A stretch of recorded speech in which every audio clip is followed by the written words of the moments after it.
Hi, my name is Jalen Walls, and today I'm going to discuss the development of a football helmet over time. A football helmet is particularly a very complex object and is needed in today's game of football. The football helmet protects us from many injuries, including spinal injuries, neck injuries, and also skull fractures. While there are not any concussion-proof helmets, the world is working more and more every day to develop helmets to keep them concussions completely out of the game of football. Me personally, I played football in high school for 4 years, and I can tell you that concussions aren't a joke, and you really need to know what kind of helmet you need and get it fitted correctly. I'm pretty sure no one watching this video wants to get hit with any type of collision in football without being safe and protected by a sure helmet in the first place. Today, I hope that I can get through to everyone watching this video how the helmet began, how the helmet progressed over time, where we are today, and also the construction of a helmet.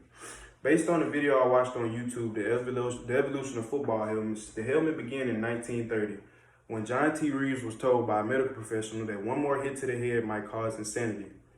With this being said, John T. Reeves tried to develop a helmet to protect players, which is this helmet right here, that is the moleskin helmet. It's made out of leather. This helmet was a great innovation, but this helmet did not protect the players. Also, it was bad. The players could not communicate with this helmet. The helmet didn't have any source of communication. The helmet was a great thing, but it needed changes. Soon after, we were introduced to the plastic helmet by John T. Riddell. This helmet is the plastic helmet, and this helmet had also no facial protection, and it was a plastic helmet with ear holes, but it had no source of interior protection.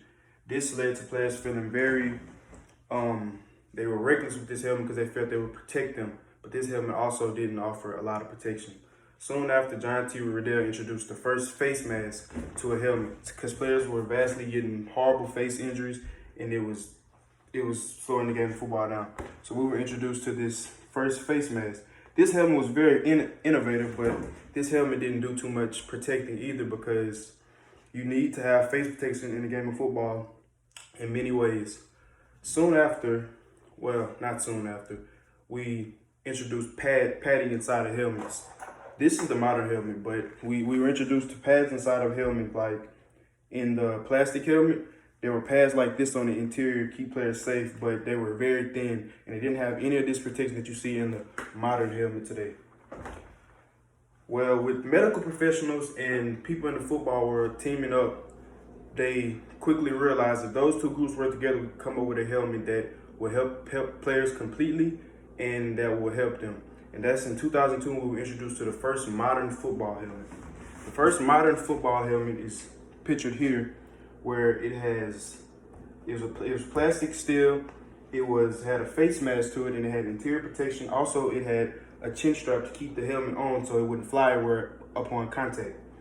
And this helmet was very innovative, but we still could use more. We could do better. Based on a personal interview I did with former football player Malik Morrell, he feels that helmets really are great for the game, and he feels that he wouldn't feel protected or be able to perform in the way he did without a football helmet. And here's where we are today with football helmets. The football helmet was first introduced in 2012. This is the Riddell 360.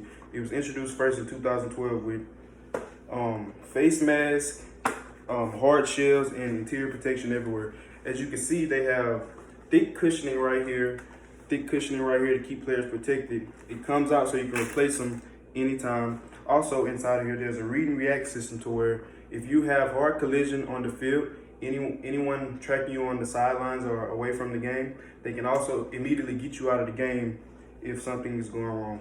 And here we have the chin strap that goes along with it, and it keeps the helmet on.